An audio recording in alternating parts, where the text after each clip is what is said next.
Grabe oh, sobrang dami ng tao ngayon. Daming tao. Hello po. Hello. Sobrang dami nag-aantay. Grabe, sobrang pawis ko dyan kaganina. Pati media dyan nakapwesto, TV5. At saka yung ano,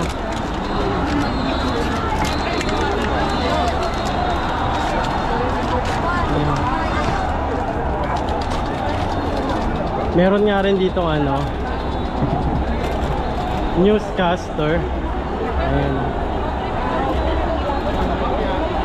Baka kilala nyo. Daming tao, no? Nasa gilid lahat.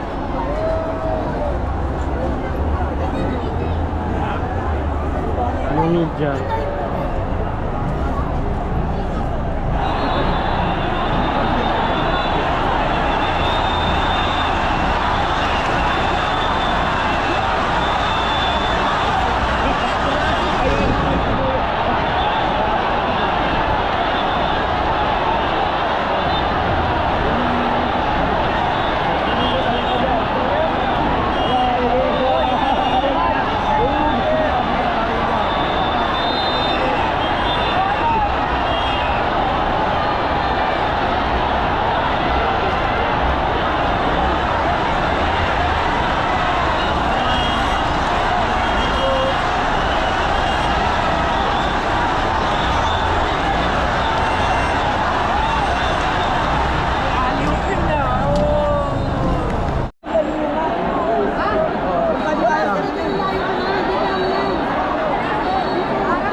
That's it for today's video guys. So nakapunta na tayo.